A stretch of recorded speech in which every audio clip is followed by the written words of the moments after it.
ہے یہ مغفرت اور رحمت کا ماہ، نہیں اور کسی ماہ کی یوں عظمتیں، نہیں اور کسی ماہ کی یوں عظمتیں۔ حاضرین جمعہ، خطبہ مسنونہ کے بعد میں نے آپ حضرات کے سامنے قرآن کریم کی یعنی سورہ بقرہ کی جو آیت کریمہ تلاوت کی ہے، اس سے ہم کو اندازہ لگ گیا ہوگا کہ ہمارا ٹاپک کیا ہوگا۔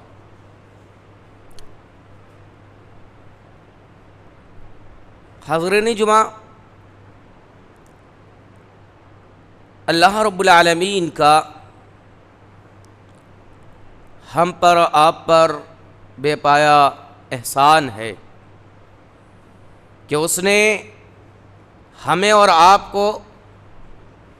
اس ماہ مبارک میں داخل ہونے اور الحمدللہ اللہ کا فضل سے آج ہمارا 11واں روزہ، یہ اللہ کا فضل ہے کہ ہمیں یہاں تک پہنچایا، اور پھر ہمیں اور آپ کو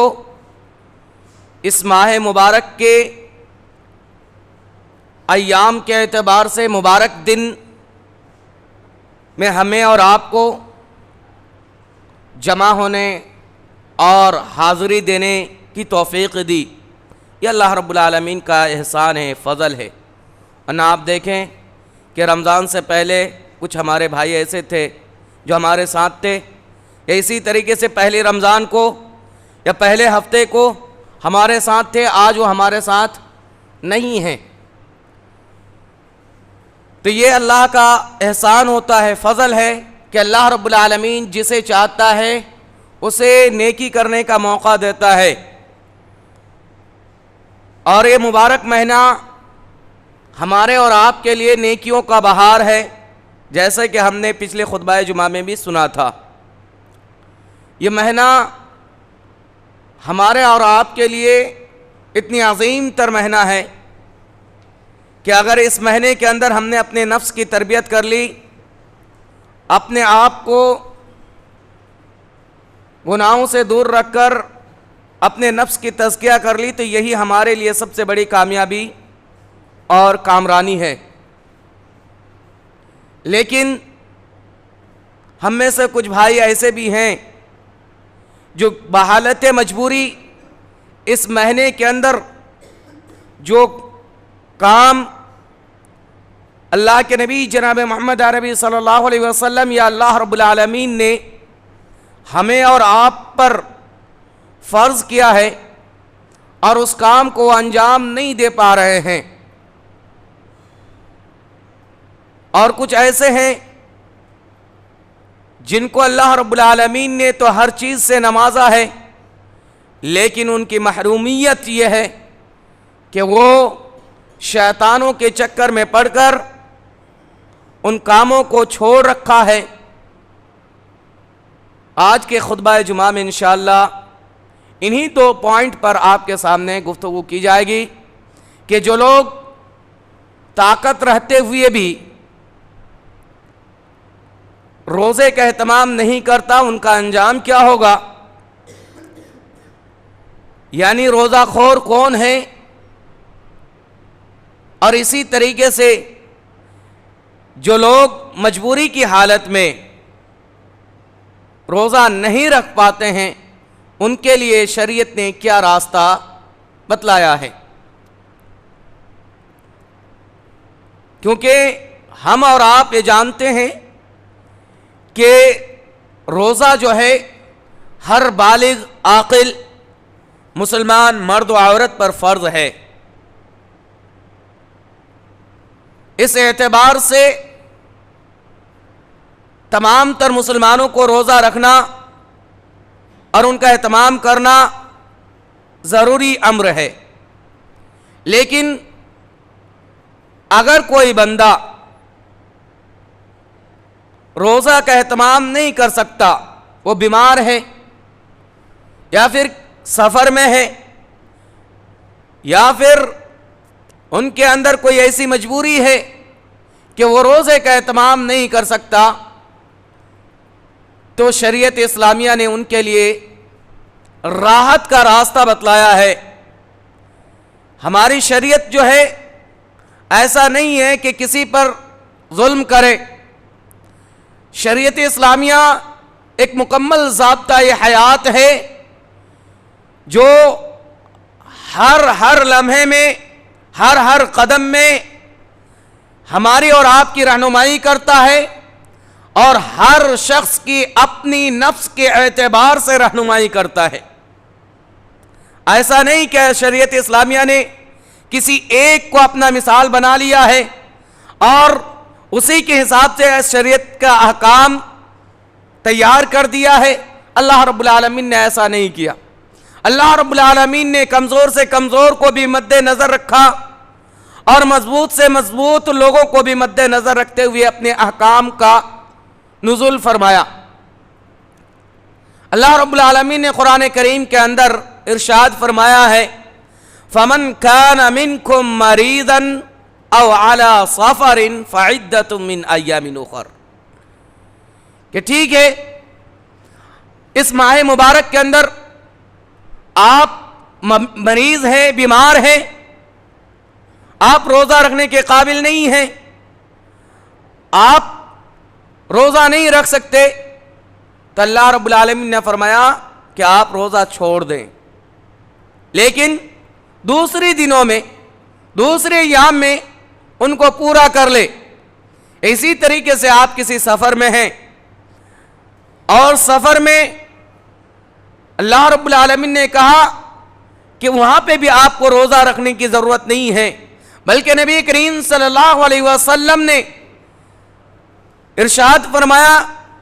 کہ مسافر کے لیے رخصت ہے، اور علماء کرام کو اگر آپ پڑھیں گے، محدثین کو آپ پڑھیں گے تو آپ کو پتہ چلے گا، محدثین یہ کہتے ہیں کہ حالت سفر میں جہاں پہ اللہ رب العالمین نے یا شریعت اسلامیہ نے رخصت دی ہے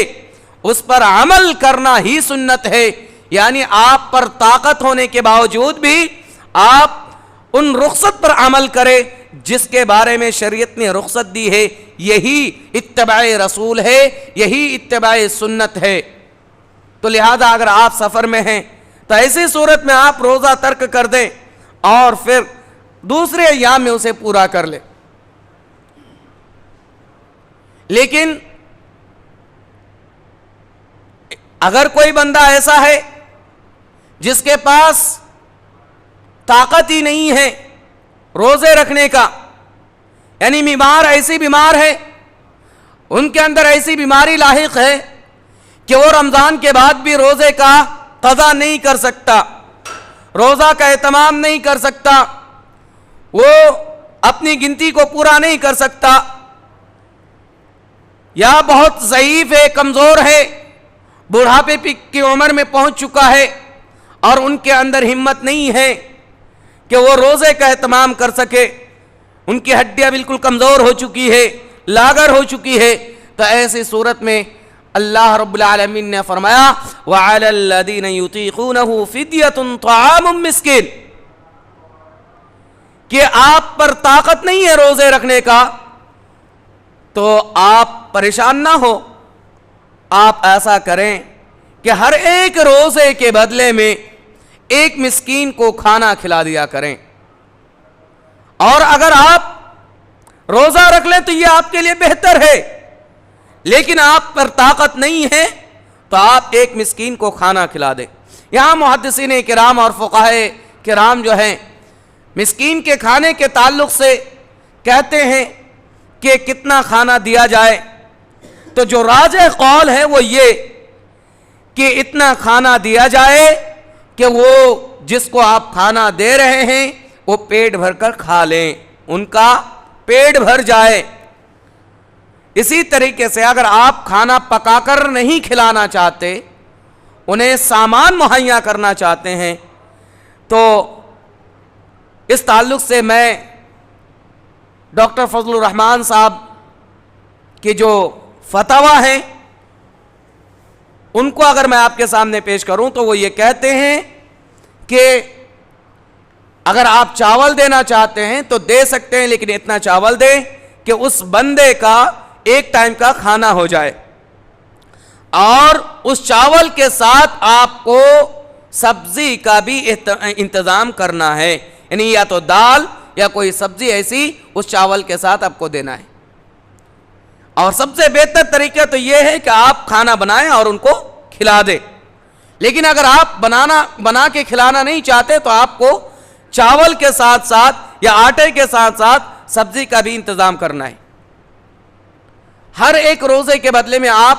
اسے کر دیں، یہ شریعت اسلامیہ نے راستہ نکالا ہے۔ یہ ایک پوائنٹ ہے جس کے ذریعے سے ہمارے اوپر اللہ رب العالمین نے آسانی کر دی ہے۔ اللہ رب العالمین نے قرآن کریم کے اندر خود ہی ارشاد فرماتا ہے کہ اللہ یہ نہیں چاہتا کہ اپنے مسلم بندوں پر، اپنے بندوں پر مشکل لاگو کرے، مصیبت لائے، بلکہ وہ آسانی چاہتا ہے، اور اسی لیے اللہ رب العالمین نے دوسرے ایام میں بھی مکمل کرنے کا حکم دیا ہے۔ لیکن اتنی ساری رہنمائی ہونے کے باوجود، اتنی آسانی ہونے کے باوجود، ہم میں سے کچھ لوگ ایسے ہیں جسے ہم اور آپ کہہ سکتے ہیں کہ وہ روزہ خور ہے۔ روزہ خور یعنی طاقت ہونے کے باوجود، پہلوان ہونے کے باوجود، ان کے اندر ساری چیزیں ہونے کے باوجود وہ حد دھرمی کے ساتھ روزے کو نہیں رکھتا، روزے کو توڑتا ہے، دن کے اندر کھانا کا انتظام کرتا ہے، اور اعلانیہ طور پر ایسے بھی بے شرم لوگ ہیں کہ لوگوں کے سامنے یہ اعلان کرتا ہے کہ روزہ تو وہ رکھے جن کے پاس کھانا نہ ہو، ہمارے پاس اللہ نے بہت دیا ہے، ہمیں تو اللہ نے بہت نوازا ہے، تو ہم اس لیے روزہ نہیں رکھتے۔ اور اعلانیہ طور پر روزے داروں کے سامنے بھی وہ تناول کرتا ہے اور کھاتا ہے اور گھومتا پھرتا ہے۔ ایسے لوگوں کے بارے میں بھی شریعت نے نکیل کسی ہے، اور ایسے لوگوں کے لیے وعید سنائی ہے شریعت نے۔ اللہ کے نبی جناب محمد عربی صلی اللہ علیہ وسلم کی حدیث ہے، اس حدیث سے پہلے میں آپ کے سامنے ایک دوسری حدیث بیان کروں گا جس میں یہ کہا گیا ہے کہ کوئی انسان کھلے عام گناہ کا کام انجام دیتا ہے تو اس کے بارے میں کیا کہا گیا ہے۔ اللہ کے نبی صلی اللہ علیہ وسلم نے فرمایا کل قیامت کے روز 3 لوگوں کو نہیں بخشا جائے گا، جن میں سے ایک وہ مشرک ہے جو اللہ کے راستے میں شرک کرتا ہے، اور ان میں سے ایک یہ بندہ ہے جو کھلے عام برائی کو انجام دیتا ہے یا برائی کو پھیلاتا ہے یا گناہ کا کام تو کرتا ہے اور اس کو لوگوں کے سامنے اعلان بھی کرتا ہے۔ اس کو اللہ رب العالمین کبھی معاف نہیں کرے گا، اس کو بخشے گا نہیں اللہ رب العالمین۔ کلمہ گو سارے کے سارے جنت میں داخل کیے جائیں گے، جتنے بھی کلمہ گو ہیں ایک دن ان کو جنت میں داخل کیا جائے گا، لیکن اللہ کے نبی جناب محمد عربی صلی اللہ علیہ وسلم کی اس حدیث سے یہ پتہ چلتا ہے کہ اگر انسان گناہ کرنے کے بعد ان کو عام کرتا ہے یا لوگوں کے سامنے کھلے عام گناہ کو انجام دیتا ہے تو اس کی بخشش نہیں ہے، اسے اللہ رب العالمین جنت سے دور رکھے گا۔ اس کے علاوہ روزے خور کی سزا اللہ کے نبی جناب محمد عربی صلی اللہ علیہ وسلم بیان کرتے ہیں۔ ابو امامہ الباہری رضی اللہ تعالیٰ عنہ راوی حدیث ہے، وہ کہتے ہیں کہ میں نے نبی کریم صلی اللہ علیہ وسلم کو فرماتے ہوئے سنا بینما انا نائمون فأتی رجلان، کہ میں سویا ہوا تھا، اسی اثنا میں 2 آدمی آتے ہیں اور میرے دونوں بازوؤں کو پکڑتے ہیں، اٹھاتے ہیں اور لے چلتے ہیں ایک مشکل پہاڑوں کی طرف اور ایک مشکل چڑھائی کی طرف لے جاتے ہیں، اور پھر مجھے کہا جاتا ہے کہ آپ اس پہاڑ پر چڑھیے۔ میں کہتا ہوں کہ مجھ سے نہیں چڑھا جائے گا، وہ دونوں کہتے ہیں کہ میں آپ کے لیے اسے آسان کر دوں گا۔ پھر مجھے چڑھایا جاتا ہے یہاں تک کہ میں اس پہاڑ کی چوٹی پر چڑھ جاتا ہوں، مجھے چیخنے کی آواز سنائی دیتی ہے، پہاڑ کے اس پار سے مجھے چیخنے کی آواز سنائی دیتی ہے۔ اللہ کے نبی جناب محمد عربی صلی اللہ علیہ وسلم پوچھتے ہیں کہ یہ کس کی آواز ہے، یہ کیسی آواز ہے؟ اللہ کے نبی جناب محمد عربی صلی اللہ علیہ وسلم کو بتلایا جاتا ہے کہ یہ جہنمیوں کی آواز ہے۔ پھر اللہ کے نبی جناب محمد عربی صلی اللہ علیہ وسلم بیان کرتے ہیں کہ مجھے آگے لے جایا جاتا ہے، میں آگے جاتا ہوں تو دیکھتا ہوں کہ کچھ لوگ ایسے ہیں جسے اللہ رب العالمین نے الٹا لٹکا کے رکھا ہے، اور انہیں الٹا لٹکانے کے بعد ان کی دونوں جبینیں چیر رکھا ہے جس سے اس کا خون بہ رہا ہے۔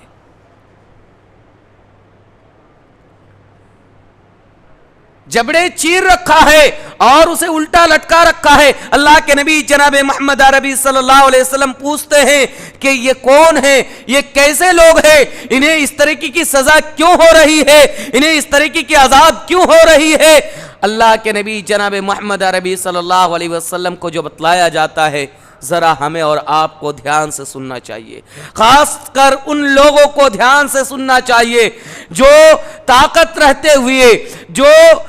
ساری چیزیں ان کو اللہ رب العالمین نے نواز رکھا ہے، اس کے باوجود وہ دن کے اندر افطار کرتا ہے، روزے کا اہتمام نہیں کرتا اور دھرلے سے کھاتا پیتا اور عیش کرتا ہے۔ ایسے لوگوں کو ان فرشتوں کا جواب سننا چاہیے کہ نبی کریم صلی اللہ علیہ وسلم کو وہ جواب کیا دیتے ہیں۔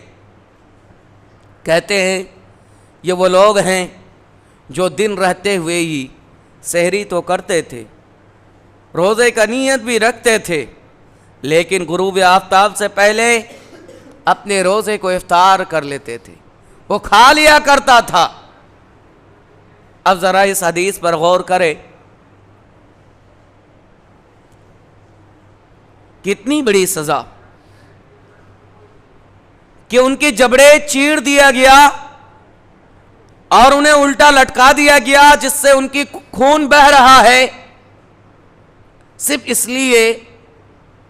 کہ انہوں نے روزہ تو رکھا تھا لیکن سورج کے ڈوبنے سے پہلے ہی اس نے افطار کر لیا۔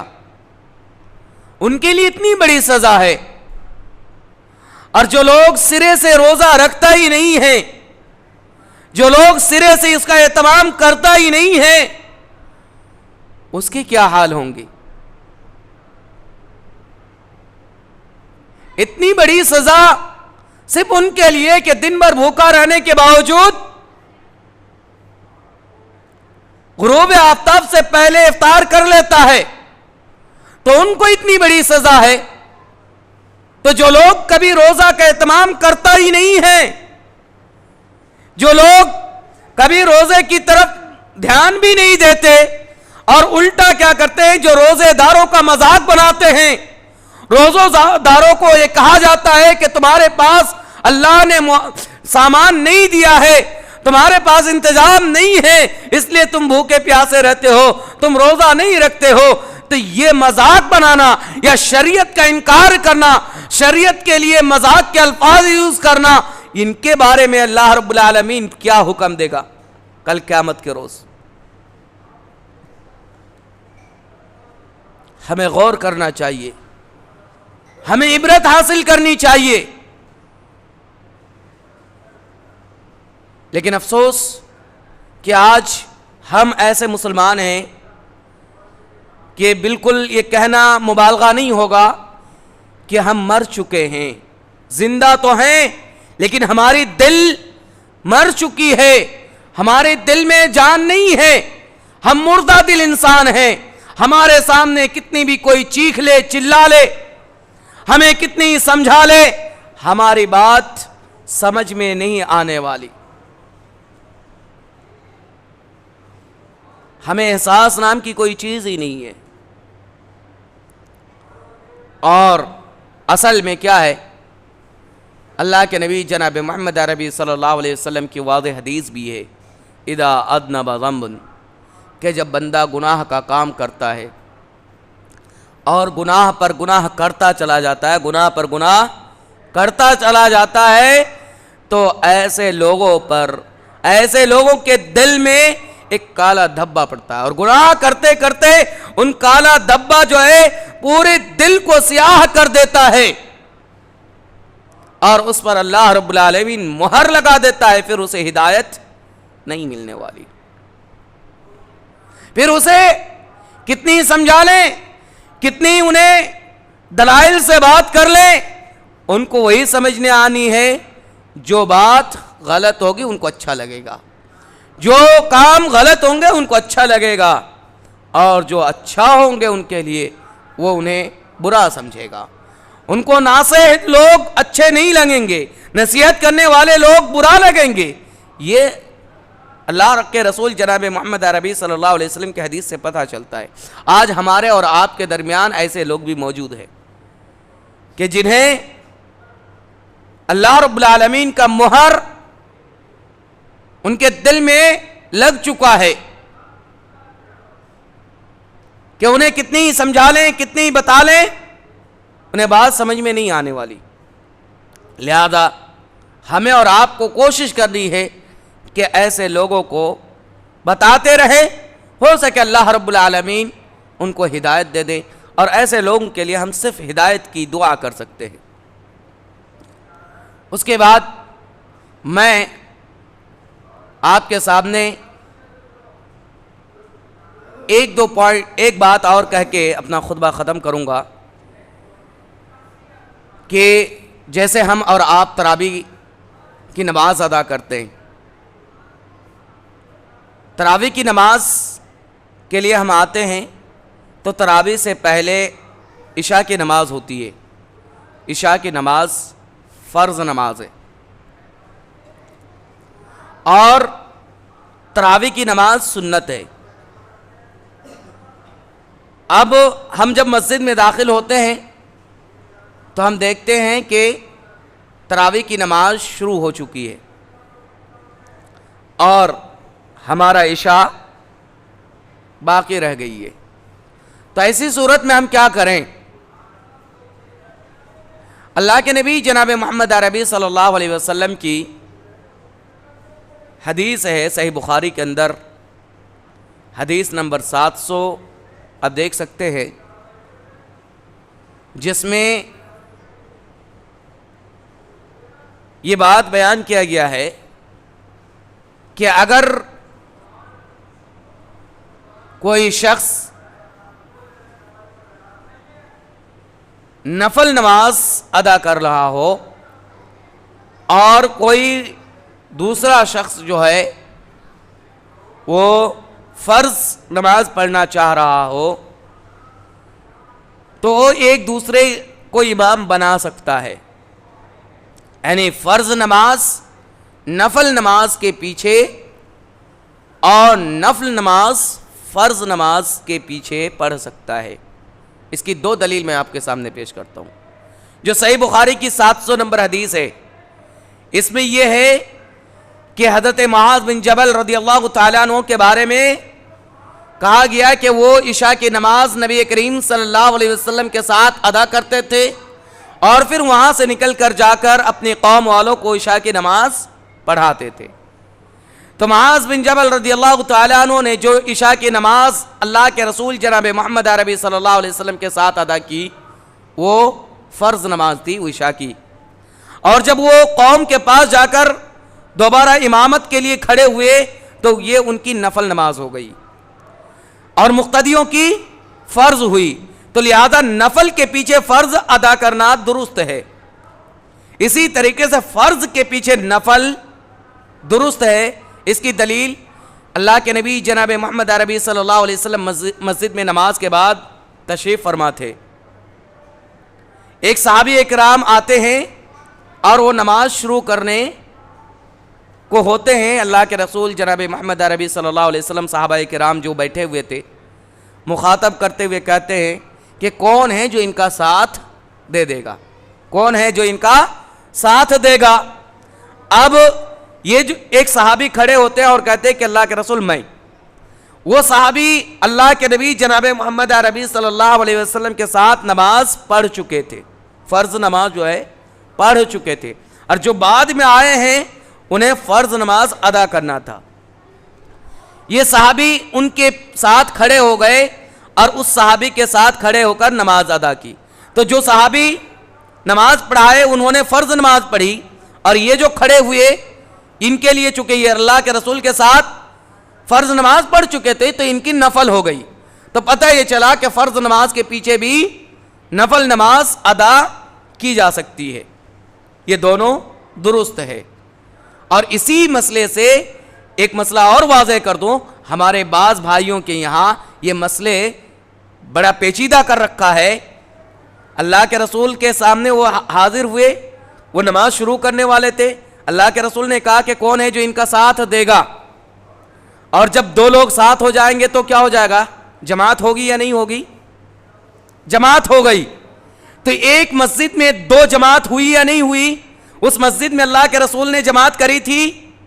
اور جب یہ دونوں جماعت شروع ہو گئی، دو لوگ نماز پڑھنا شروع کر دیے تو جماعت ہو گئی۔ گویا کہ پتہ یہ چلا کہ پہلی جماعت ختم ہونے کے بعد بھی ہم دوسری جماعت کر سکتے ہیں، اور یہ صحیح حدیث سے ثابت ہے اللہ کے رسول صلی اللہ علیہ وسلم کے سامنے، اور اللہ کے رسول کے حکم پر یہ جماعت کی گئی تھی۔ تو جو لوگ یہ کہتے ہیں اور پھر جماعت ختم ہونے کے بعد جتنی ہی لوگ مسجد میں آئے الگ الگ نماز پڑھ لیتے ہیں، ان کو چاہیے کہ وہ جماعت کر لے تاکہ ان کو جماعت کا ثواب مل جائے، اور اسی کے لیے اللہ کے رسول جناب محمد عربی صلی اللہ علیہ وسلم نے ایسا سسٹم کیا تھا۔ اب ان دونوں احادیث کو اگر ہم دیکھیں اور اپنی تراویح کی بات جو میں کر رہا تھا اس میں اگر دھیان دیں تو ہمیں یہ معلوم ہوتا ہے کہ جب ہم پیچھے آئے اور تراویح کی جماعت چل رہی ہو تو ہمیں کیا کرنا چاہیے کہ ہمیں اپنی فرض نماز کی نیت کر کے تراویح میں شامل ہو جانا چاہیے، تو ہمیں جماعت کا ثواب مل جائے گا۔ ہماری نیت تو عشاء کی ہوگی، امام صاحب تراویح پڑھ رہے ہوں گے، آپ کہیں گے کہ امام صاحب تو 2 رکعت پڑھ کر سلام پھیر دیں گے، تو امام صاحب جب 2 رکعت پڑھ کے سلام پھیر دیں گے تو آپ کو یہ کرنا ہے کہ آپ کے 2 رکعت رہ گئے اٹھ کو آپ کو ادا کر لینا ہے۔ جیسے آپ جب فرض نماز کی جماعت چل رہی ہوتی ہے، اللہ کے نبی صلی اللہ علیہ وسلم نے فرمایا کہ جو نماز آپ پا لیں امام کے ساتھ اسے پڑھ لیں، اور جو فوت ہو جائے اسے مکمل کر لے، پورا کر لے۔ تو وہی حدیث اس میں بھی لاگو کر لیں گے کہ امام صاحب 2 رکعت پڑھ کے سلام پھیر دیں گے تو آپ کھڑے ہو کر 2 رکعت اور ادا کر لیں گے تو آپ کی 4 رکعت ہو گئی۔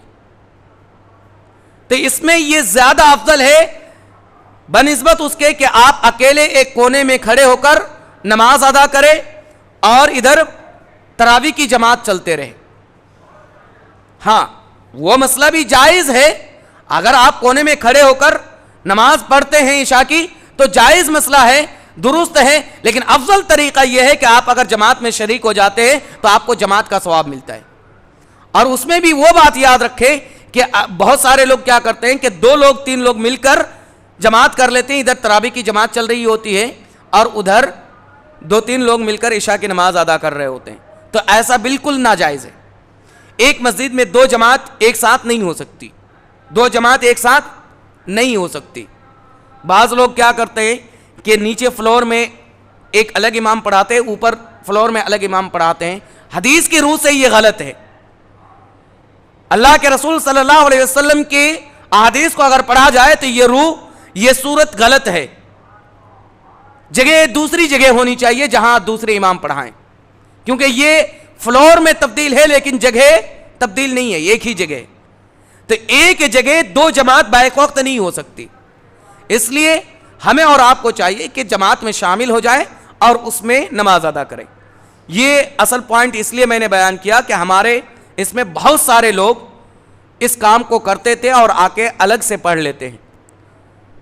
اور اس کے بعد ایک چیز میں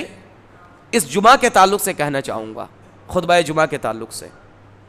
بہت دن سے میں فیل کر رہا تھا، لیکن آج میں نے خاص طور پر اسی تعلق سے تیاری کر کے آیا کہ یہی 2-4 پوائنٹ آپ کے سامنے رکھوں گا۔ جمعہ کی خطبہ ہو رہی ہوتی ہے بہت سارے لوگ آتے ہیں اور بیٹھ جاتے ہیں، جبکہ اللہ کے رسول جناب محمد عربی صلی اللہ علیہ وسلم کا فرمان ہے کہ وہ 2 رکعت پڑھ کر بیٹھے۔ تو ہم اگر دوران خطبہ آتے ہیں تو ہمیں کیا کرنا چاہیے کہ 2 رکعت پڑھے اس کے بعد بیٹھے، بنا 2 رکعت پڑھے نہیں بیٹھے۔ اللہ کے رسول جناب محمد عربی صلی اللہ علیہ وسلم خطبہ فرما رہے تھے، ایک صحابی رسول آیا اور بیٹھ گئے، اللہ کے رسول نے ان سے خطاب کیا اور فرمایا کھڑے ہو جاؤ۔ وہ کھڑے ہوئے، ان سے پوچھا گیا کہ آپ نے نماز پڑھ لی 2 رکعت؟ اللہ کے رسول نے وہ صحابی رسول نے کہا کہ نہیں۔ اللہ کے رسول نے کہا کہ پہلے پڑھو پھر بیٹھو۔ تو اس سے پتہ یہ چلا کہ ہمیں پہلے 2 رکعت پڑھنی ہے پھر بیٹھنا ہے۔ ایک بات اور، یہاں اذان ہو رہی ہوتی ہے، لوگ آئے اور کھڑے ہو گئے اذان کے ختم ہونے کا انتظار میں، اذان کے ختم ہونے کا انتظار میں۔ اذان کا جواب دینا یا اذان کے بعد کی دعا پڑھنا یہ سنت ہے۔ اذان کا جواب دینا یا اذان کے بعد کی دعا پڑھنا یہ کیا ہے؟ سنت ہے۔ اور امام صاحب جو خطبہ دے رہے ہیں اس کا سماع کیا ہے؟ فرض ہے۔ امام صاحب کا خطبہ سننا یہ فرض ہے اور اذان کا جواب دینا سنت ہے۔ اب اگر آپ اذان کے جواب دینے کے لیے انتظار کر رہے ہیں سنت کو اپنانے کے لیے، تو اذان کے بعد امام صاحب اپنا خطبہ شروع کر دیتے ہیں، گویا کہ آپ سے فرض چیز چھوٹ رہی ہے۔ ظاہر سی بات ہے، آپ نماز میں دھیان دیں گے تو امام صاحب کے خطبے پہ آپ کی دھیان نہیں ہوں گی، تو آپ فرض سنت کے چکر میں فرض آپ فوت کر رہے۔ تو ہونا کیا چاہیے؟ اس میں آپ کو کرنا ہے کہ اذان ہو رہی ہے تب بھی آپ سنت شروع کر دیں، تاکہ آپ کی سنت 2 رکعت پڑھ لیں اور جو آپ کا امام صاحب خطبہ دیں وہ فرض آپ سے نہ چھوٹ پائیں۔ بہت سارے لوگ کرتے ہیں، یہ صرف جمعے کے لیے میں بتا رہا ہوں، ورنہ اذان کے بعد ہی سنت ہے 5 نماز میں۔ یہ صرف جمعہ کی نماز کے لیے بتا رہا ہوں کہ ہمیں اذان ہوتے ہی سنت شروع کر دینا ہے، اور جب اذان ختم ہو جائے تو ہم چپ چاپ، اگر ظاہر سی بات ہے اذان ختم کے بعد ہم آئے ہیں تو وہ الگ بات ہے، لیکن پہلے آ کر انتظار نہ کرے اذان ختم ہونے کا، کیونکہ ہم پہلے آنے کے باوجود بھی ہم سے فرض چھوٹ رہی ہے، خطبہ جمعہ چھوٹ رہا ہے۔ اسی میں ایک اور بات کہ خطبہ جمعہ کے دوران امام صاحب خطبہ دے رہے ہوتے ہیں، ہم آپس میں بات کرتے ہیں۔ میں نے کئی لوگوں کو دیکھا ہے، میں ٹوکنا چاہا لیکن میں نے ٹوکا نہیں، حالانکہ ہماری عادت یہ ہے کہ ہم ٹوک دیتے ہیں دوران خطبہ ہی، لیکن یہاں کا ماحول مجھے نہیں پتا اس لیے میں نے ٹوکا نہیں۔ میں کئی لوگوں کو اور لگاتار مسلسل میں دیکھتا ہوں، جب سے آیا ہوں تب سے میں دیکھ رہا ہوں کہ دوران خطبہ وہ آپس میں بات کرتے ہیں۔ اللہ کے نبی جناب محمد عربی صلی اللہ علیہ وسلم کی حدیث ہے کہ انسان خطبہ سن رہے ہوتے ہیں اور ایک انسان کنکڑی سے کھیلتا ہے، پتھر سے کھیل رہا ہوتا ہے، بغل والا انسان غلط کام نہیں کر رہا ہے، اس کو اس پتھر سے کھیلنے سے منع کر رہا ہے۔ دوران خطبہ بغل والے انسان اس کو پتھر سے کھیلنے سے منع کر رہا ہے۔ یہ منع کرنے والا غلط کام کیا؟ نہیں کیا، منع کرنے والوں نے غلط کام نہیں کیا، لیکن حدیث کہتی ہے کہ اس نے بھی لغو کی، اس نے بھی غلط کام کیا، اس نے بھی گناہ کا کام کیا۔ یعنی دوران خطبہ کسی کو غلط کام سے روکنا بھی غلط ہے۔ اب ذرا سوچے کہ جو غلط کام کر رہے ہوں، جو بات کر رہے ہوں، اس نے کتنا بڑا غلطی کی۔ تو لہذا ہمیں آپ کو ان باتوں پر دھیان رکھنا ہے۔ جمعہ کی خطبہ بڑی اہم ہے۔ ہم نے یہ بات کئی مرتبہ کہا ہے کہ جو 2 رکعت نماز پڑھتے ہیں، ہم ظہر میں 4 رکعت فرض نماز ادا کرتے ہیں، تو یہ خطبہ جمعہ اور وہ 2 رکعت دونوں ظہر کے بالمقابل ہے۔ اللہ رب العالمین نے 2 رکعت میں جو تخفیف کی ہے اسی لیے تاکہ آپ خطبہ جمعہ سنیں۔ خطبہ جمعہ سننا فرض ہے، تو لہذا ہمیں ان دوران خطبہ فالتو کاموں میں یا کسی سے بات چیت میں گھمانا نہیں چاہیے۔ اللہ رب العالمین سے دعا گوں کہ اللہ تعالی ہمیں اور آپ کو صحیح سمجھ عطا فرمائے، کتاب و سنت کے مطابق زندگی بسر کرنے والا بنائے، آمین۔ اللہ رب العالمین ہم میں سے جو پریشان ہیں، بیمار ہیں، اللہ انہیں پریشانی دور کر دے، ان کی بیماری سے انہیں آزادی دے دے، انہیں شفا عاجلہ کاملہ عطا فرما۔ اللہ ہمارے جو قیام و صیام ہیں، ہمارے جو رکوع و سجود ہیں، اللہ انہیں قبول فرما، آمین۔